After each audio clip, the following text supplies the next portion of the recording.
Read with me. And at last, sure enough, all the circus man could do, the horse broke loose, and away he went like the very nation, round and round the ring, with that sot laying down on him and hanging to his neck. With first one leg hanging nose to the ground, one on one side, and then the other on the other side. And the people just crazy. It weren't funny to me, though. It was all of a tremble to see his danger. But pretty soon he struggled up a straddle and grabbed the bridle, reeling this way and that. And in the next minute he sprung up and dropped the bridle and stood. And the horse a going like a house afire, too. He just stood up there, sailing around as easy as comfortable as if weren't ever drunk in his life. And then he begun to pull off his toes and sling them. He shed them so thick that they kind of clogged up the air. And altogether, he shed 17 suits. And damn, there he was, slim and handsome, and dressed the gaudiest and prettiest you ever saw.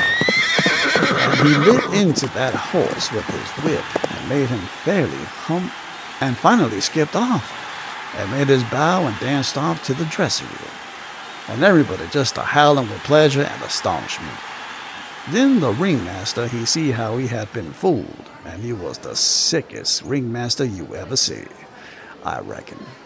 Why, it was one of his own men.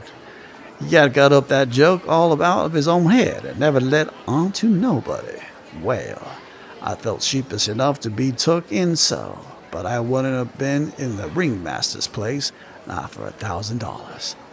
I don't know, there may be bullier circuses than what that one was, but I never struck them yet. Anyways, it was plenty good enough for me, and whenever I run across it, it can have all of my custom every time. Well, that night we all had our show, but there weren't only about 12 people there, just enough to pay expenses. And they laughed all the time, and that made the Duke mad. And everybody left anyway, before the show was over, but one boy which was asleep. So the Duke said these Arkansas lunkheads couldn't come up to Shakespeare. What they wanted was low comedy, and maybe something rather worse than low comedy, he reckoned. He said he could size the style. So next morning he got some big sheets of wrapping paper and some black paint, and drawed off some handbills and stuck them up all over the village, the bill says.